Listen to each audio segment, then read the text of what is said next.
You're such a bitch.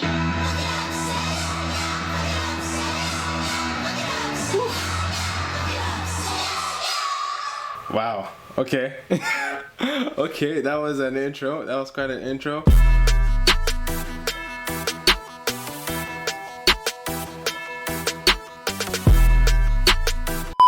What's good, what's good, what's good, beautiful people? It's your boy Emmanuel. Welcome back again to the channel. If you're new to the channel, my name is Emmanuel, aka palmwinepapi. I review Afrobeats, Afropop. I have a main channel with more content, so link in the description to go check that out. This is a backup channel, and right now I think we're at 850, and I'm hoping to end the year with 1,000, so definitely help us get there and hit the subscribe button, okay? Today we're talking Ghanaian sensation, singer, songwriter, producer Amaarae. Okay, Amaarae just dropped, I think, her debut like full-length project. She has had an EP out called Passion Fruits. I think came out 2017, but I think this is a full-length one. This is a 14-track album, and yeah, it's an exciting time. It's an exciting moment in her career because we've known Amaarae as a strong feature for any project, man. Amaarae has always felt like a gem for any album or project that she's on, and she always stands out. Her very angelic voice is a unique trait that you can't find anywhere else, and it makes her stand out. It leaves a lasting, strong impression once you hear a song for the first time. It's borderline like really abstract, because at first time you're like, how can someone actually organically sound like that? You know, like being from Ghana, she's easily broken into the alter scene in Nigeria, almost to the point that many of her fans are convinced she's Nigerian, but no, she actually is Ghanaian American. And at this point, if she didn't convince you on Santi's Rapid Fire, she must have convinced you on SDC's Palmwinepapi Express as well. Also, Odusin's Body Count. She's an amazing singer that honestly started her career as a rapper. She started her career as a rapper's rapper. Yeah, she has evolved, man. She has evolved from a whole lot, and it's just amazing to witness in her career. She's definitely one of the acts that you definitely have to pay attention to. So far with the collaborations that we can see on the track list, we're seeing Santi, or Crow Santino at this point. I should be calling him Santi. Crow Santino, we're seeing Odusin, we're seeing CK, and these features are like screaming to me like, yo, she's creating amazing artists right now. I think we have Koji Radical as well from the UK. She has a song produced by Yinka Bernie as well. Definitely capturing the Nigerian alter scene on this album. The representation is strong here. She definitely stands out aesthetically. You can also pick that up from the album cover. Album cover that looks so psychedelic. This just looks like 2017 Santi on Molly, bro. Like, this is just the level of detail in it is just maddening, bro. Definitely reminds me of Kanye and Kid Cudi's Kid See Ghost. Her vibe is very unique, so you expect to capture the range of everything she can tackle. We've seen her on hip-hop beats, we've seen her on really lo-fi R&B soul-centric type beats as well. We've seen her on so many things, Afropop, and she's just gonna blend through it, and we'll see what it's gonna do. Right now the album is categorized as an Afropop album, so we'll see how much Afropop is actually here, because I actually doubt that. I doubt that she's gonna be the Afropop that we know, because her sound is a lot more eccentric than what we hear in Afropop. So I'm excited though. You're such a bitch.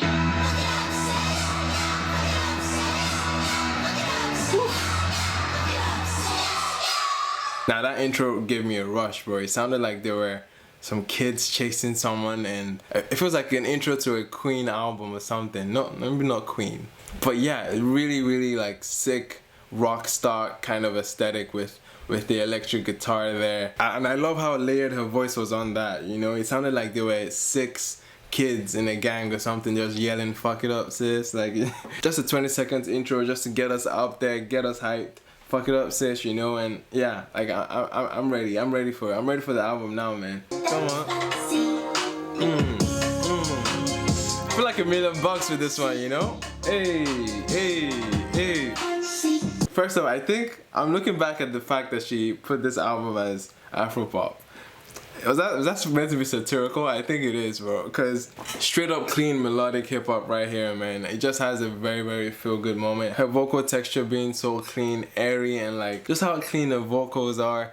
The mixing on this is damn near perfect, because you can hear there's this particular effect on the voice, man. I don't know, like definitely paints the vibe of a luxurious setting. I feel like I'm worth $1 million just listening to it, you know. I feel like it would be perfect as a soundtrack in a movie where somebody just coming out of the mall with new fresh drip. I feel like that's just the vibe I'm getting with this, and it just makes me feel like, yo, it's in the word, man. It's fancy. Who can I run to you like this? Her voice, the way it enters, bro. Try again. I was gone off the cuff that time. Let's try again. Oh, okay. There's an art behind her engineering. If you get what I mean, there's an art behind it. There's a lot going on in the back end of it, you know. Like I'm just appreciating it. Whoever's on the hook, you can hear in the background of it. You can hear in the background just very lightly, and I just love that effect of it, you know. And it gives the hook a lot more punch. You can hear what sounds like a tropical feel backed up with like African drums, like talking drum as well. Hey. Bro, this is it.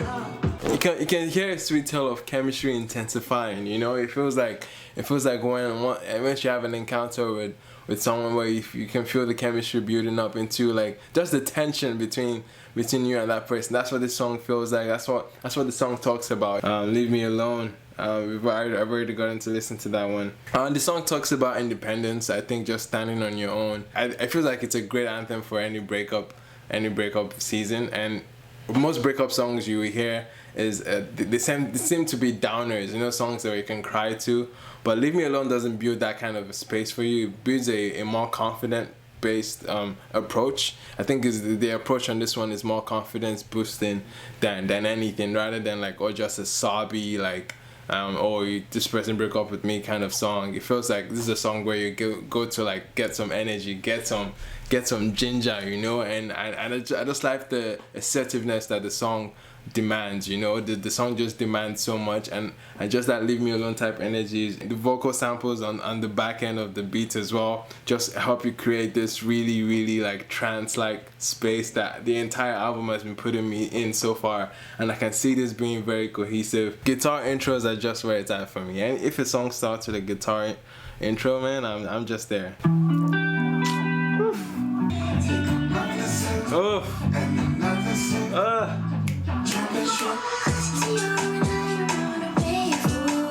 So far, she's 5 for 5, bro.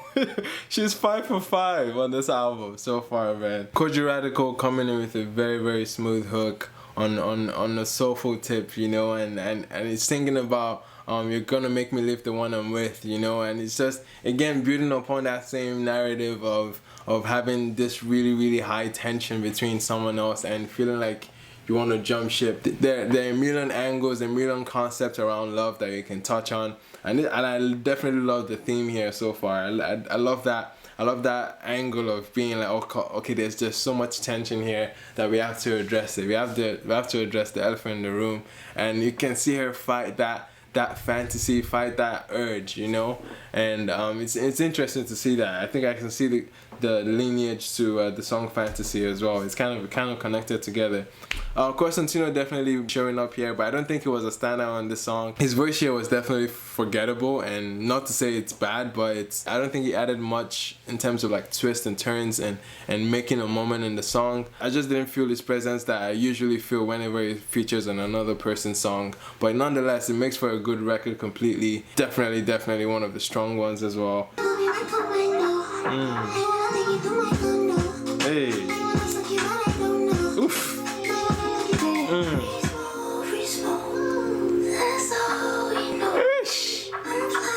Oh, I wanted more from the song. I wanted more, man. I wanted it to be longer. Definitely hit and replay on this one. That's strong. So this song definitely got the energy up, a little bit more tempo on this. I really rate it. It's definitely a dance record. I think it feels like it has a dancehall kick to it. It feels very, very galala, you know. It feels like something Pretty Boy Dio would jump on. If it flows and cadences on this record too, is just one to catch up on, and you're definitely vibing to this, man. I definitely rate this one. Oh. She studied this music thing, bro. You can hear it. She definitely took her time with this album. There's so much detail in every second of this album, bro. I love how experimental these beats are, you know? I love this part, man. I feel like I'm drowning, honestly. She's putting me in a trance with this. Oh my goodness, that was just brilliant. Felt like a very quick 1-2, like I think it's a minute something, very short. Felt like an interlude. I definitely found the lyrics very satirical, but nonetheless, it's that intro and the outro as well. So much detail, man. The way the voices are layered and the harmony behind it can make it feel like I'm getting, honestly, the entire aesthetic, the vibe of the album cover. Like, it literally is. It's fulfilling exactly what the album cover kind of paints, but sonically, you know? Hey. Oh. Hey. Okay. That was Hell's Angel. It felt like a TikTok moment. How the intro came in, it felt very juvenile. How the flutes rolled in the beginning. I was like, wait, where are you taking me with this? And then we heard the bass, bro. The bass just came in and it just painted this trap feeling, and you can see her what feels like a freestyle.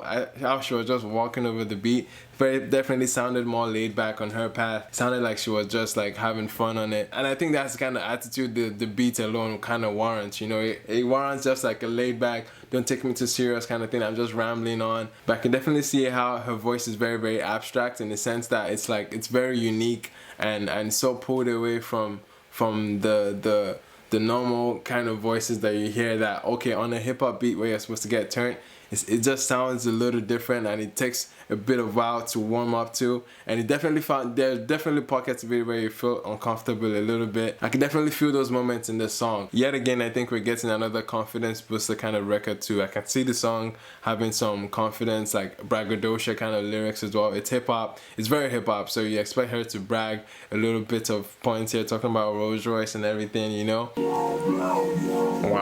I feel like I'm underwater, bro. It's giving me that like southern hip hop kind of feeling, you know?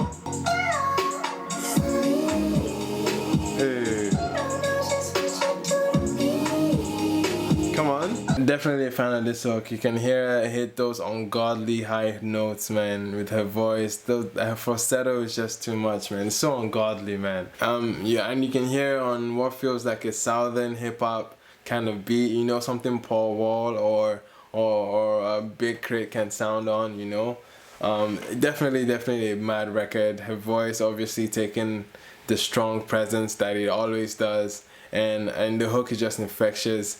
Talking about Celine refers to, I guess, like a person where what feels like tension with another girl this time. You can hear that pent up high sensual tension there again. Definitely a nice bob, very catchy hook.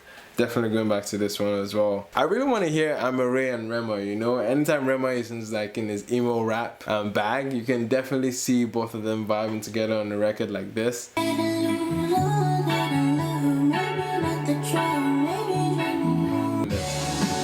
Okay.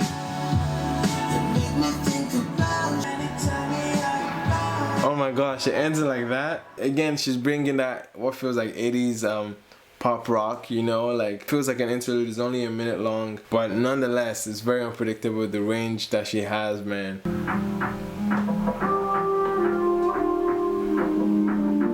Her detailing, the effects, but the engineering is an art form here. Okay. Oh my goodness, are you hearing that beat, bro? What is that drum doing? I hear that whistle at the back. Who produced this? I'm sorry, man. Who the heck is responsible for this? It's DOZ. Damn, that was crazy, man. That was crazy. I love what that beat does. It's so freaking like Afro beats. As for so long, there've been artists that come in that really try to help the genre evolve.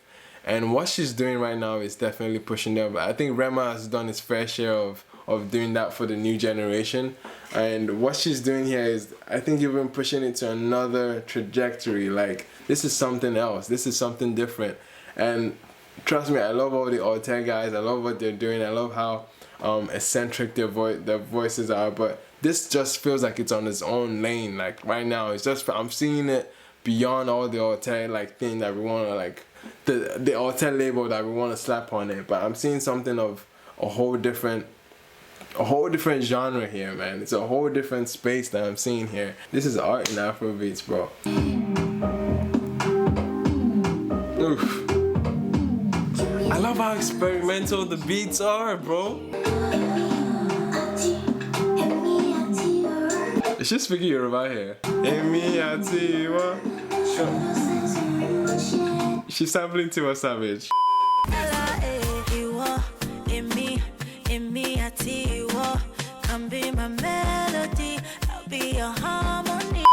That's fire. That's fire.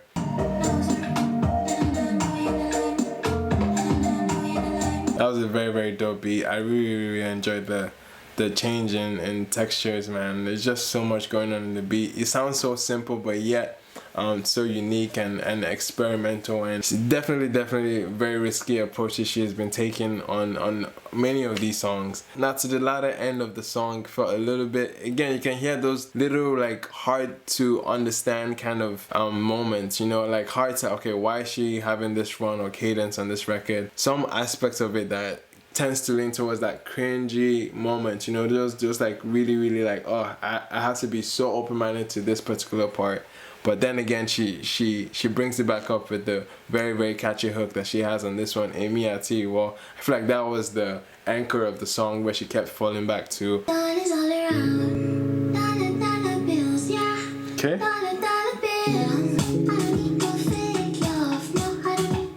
Hey, those keys, bro.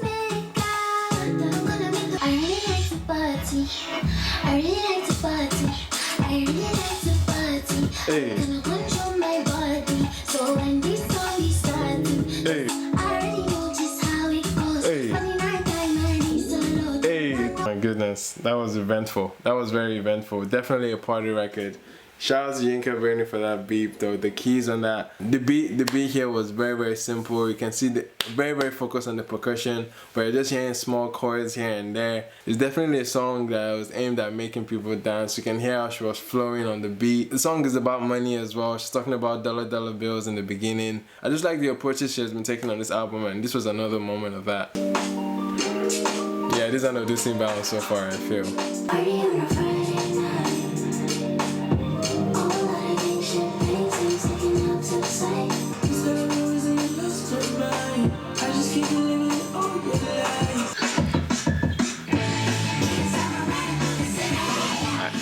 I knew it.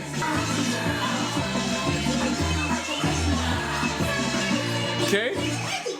Wow, that was brilliant. I loved how the intro kind of like followed through to what the outro was. You can hear Attacker again, yeah, this really high energy punk rock type feel. Somewhere down the line, I would definitely love for her to make a rock album. Like that would be killer, that would just be sick. With the record with Odusi, man, it's so chilled and laid back. Feels like it's describing a party record where like it just feels very summery. It feels like everyone's just having a good time, everyone's just chilling and vibing out. You can definitely hear Odusi in this R&B bag too, trying to like blend in with her voice. Yeah, I always look forward to people actually making it a point to show that this is an intro and to show that this is an outro, and how distinct it is and separated from what the rest of the content is. I like that. I like seeing elements like that. Brilliant way to package the album, because it definitely again captures the rage and chaos that goes on in the album cover, and I feel like I'm getting all of that sonically and aesthetically of the albums. And that being said, man,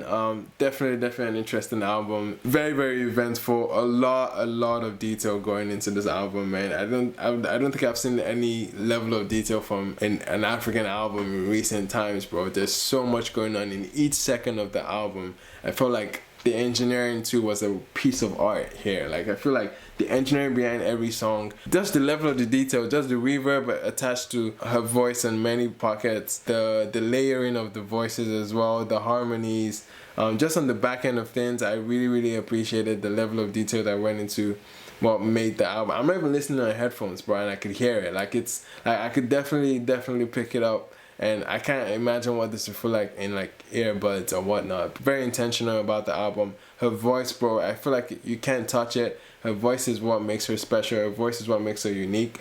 Her voice is what makes her stand out amongst all the artists in the scene right now, and she definitely brought that forward. Wasn't shy about it. Hitting a lot of the pockets that I know are so abstract. Her voice alone is very abstract, that you get into certain pockets that can definitely leave hints of cringiness and can make you uncomfortable in some spaces. And we got the whole package. We got the whole package of that. We got those cringy moments, and yet the really eccentric ones that make you melt, bro. I definitely feel how she had a vocal texture remain the same virtually on almost every song was another level of detail that helped the transitioning of each song, regardless of the genre that she was speaking upon, and it just made you feel like sonically you were in the same space with her. And I definitely appreciated her beat selection here. I feel like every producer definitely came clutch. All the features were definitely blending into the song well. She selected beats that definitely captured the atmosphere of the album, the space that she wanted to keep you in. Every record felt like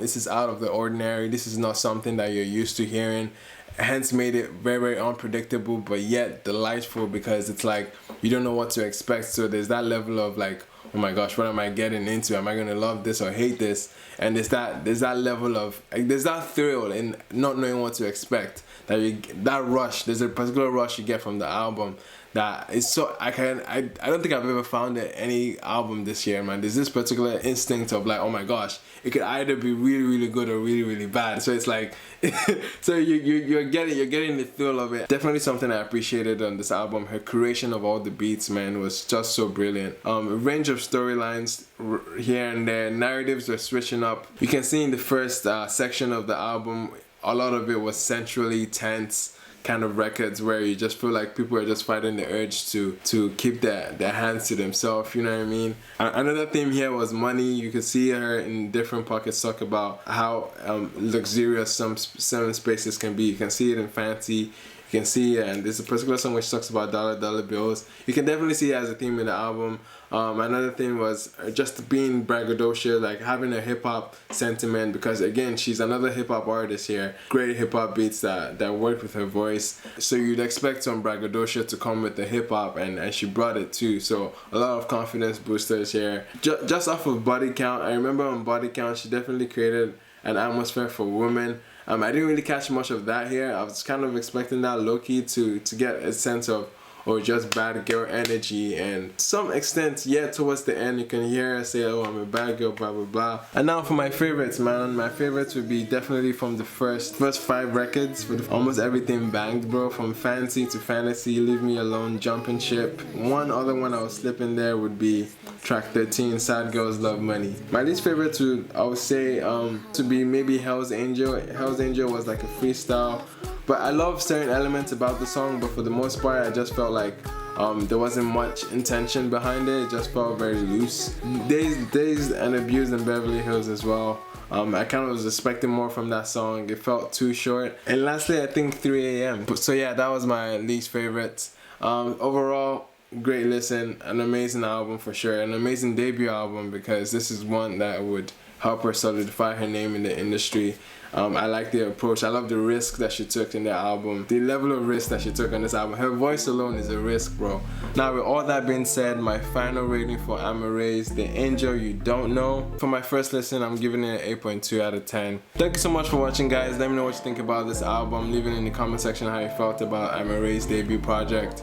Definitely subscribe if you haven't. I've been your boy Mano, aka palmwinepapi. I'll see you guys in the next upload. Peace. Talk, but talk is cheap.